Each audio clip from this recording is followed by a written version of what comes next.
Hey guys, okay, so before we get started on today's project, I figure I'd let you know what it is we got to do to Dad's wonderful, glorious farm truck.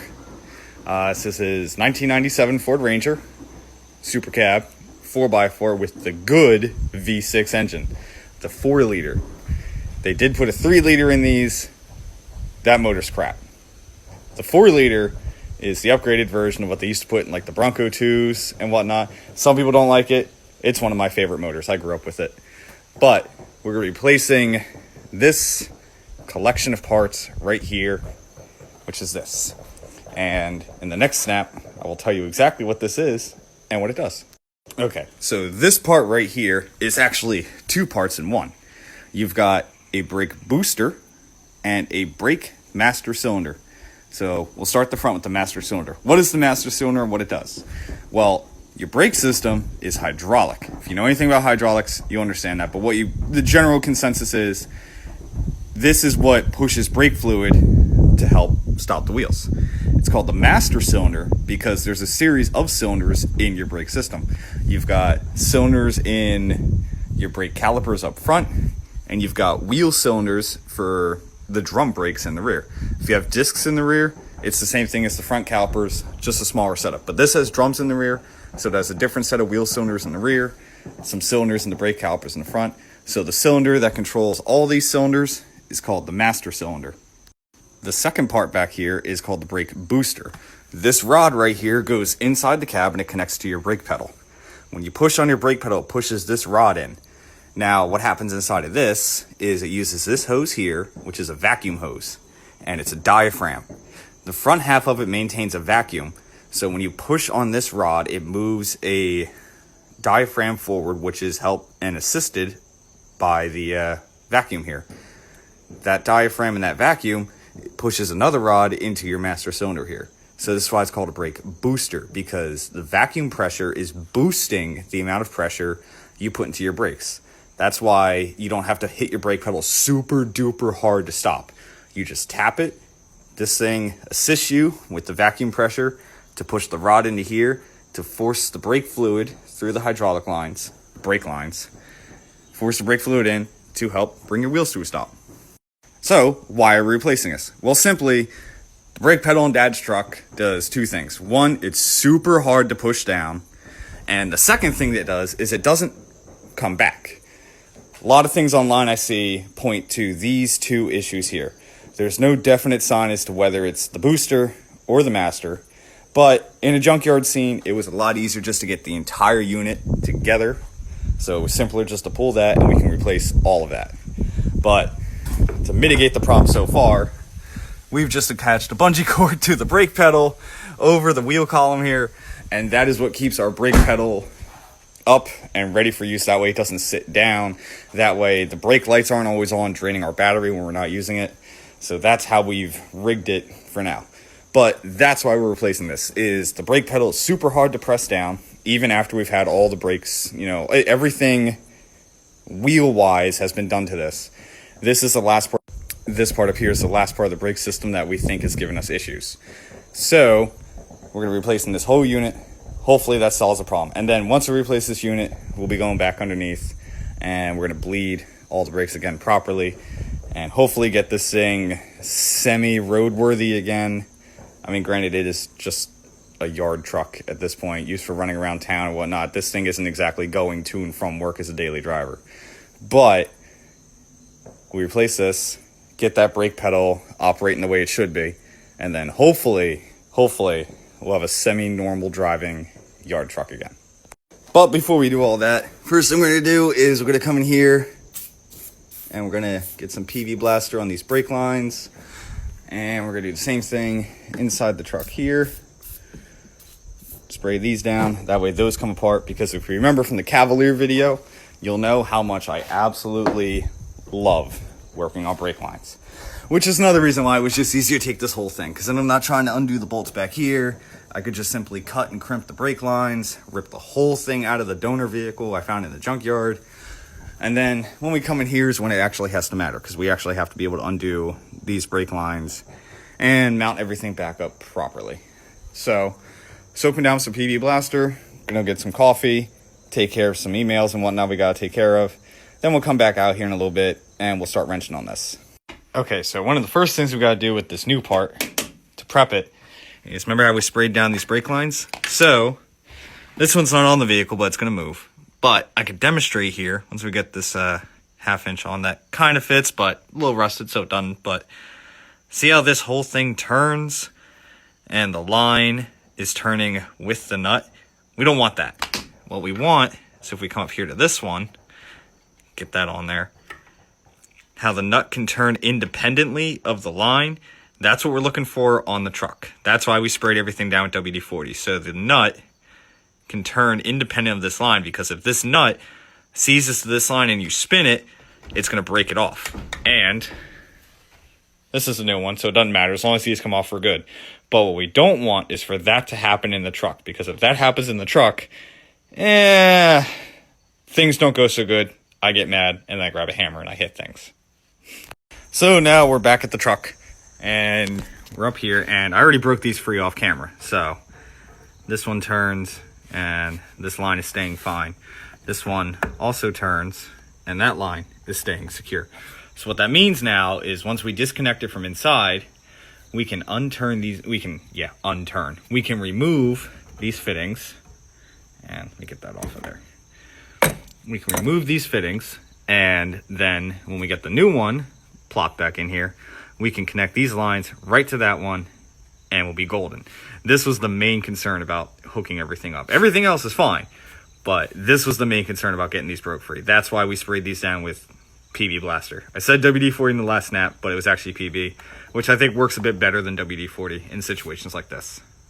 All right, so we got everything here unplugged, disconnected. Got the wiring harness down here. It even disconnects up here. It just held in, but this is all so rusted and whatnot. Like, you could tell this is probably just bad. Yeah, but got all that disconnected up here. So everything up here, these are loose. We got the vacuum line out. So everything up here is disconnected. So to bring it out, I'll grab a little light here. Now to disconnect it, we gotta go up under here. You got your brake pedal. And let me get you in here so you can see. So the plunger is right up there, going into that rubber boot. That's the plunger that the brake pedal uses. And then there's 4 bolts that connect that booster to the firewall. Here's a better shot of that plunger system. So I got the ratchet on one of the bolts there. Got 4 bolts there. Up here, that yellow clip that you see there, that is your brake light switch. So that rod and that yellow clip holds it attached to the brake pedal here, which got the bungee cords on it right now. That's your brake light switch. So as soon as you hit your brake pedal and that plunger starts to go in, it activates that switch. That's what turns your brake lights on. And that's also what connects your brake pedal to that rod, which goes through the firewall to the brake booster, the master cylinder, and that's what gives you your power brakes. So now the fun part is hanging out underneath the dashboard, which is always a fun adventure to get all those taken out. And just in case you're wondering, yes, there's ample room to do everything I need to do down here. Like, all the space in the world for activities. Not at all. I'm actually, oh, you can't even tell, but I'm kind of laid across the passenger seat here, and I've got one arm buried into the cleanest of all floors, and I can barely even see up in here. So a lot of this is being done by feel. I mean, I can get the camera in here, show you a little bit of what I'm doing, but visually, this is what I see. Like, I'm just up here looking at the base of the dashboard. But through a good sense of feel and knowing what I have to do, I can reach up here and grab the bolts I need to get to. So I'll bring y'all back once I get all those out. So, status update. I'm still down here on the floor. I got the last bolt I'm trying to get out. Got my perfectly fit self wedged nicely under the steering wheel here, which, by the way, you know, I've hit this giant nose off of a few times. We've foregone the bungee cord because that was getting in the way, and we're on the last bolt, so we're making headway. It's not fun, I promise. If you ever wonder why your mechanic charges you like $100 an hour to work on your car when you have stuff like this done, this is why. And this is for my dad, so I'm not even getting paid for this. Okay, so we got all the bolts out from under the steering wheel. Now, I'm going to try and do this all on camera, like every good Snapchat, YouTube, Facebook mechanic.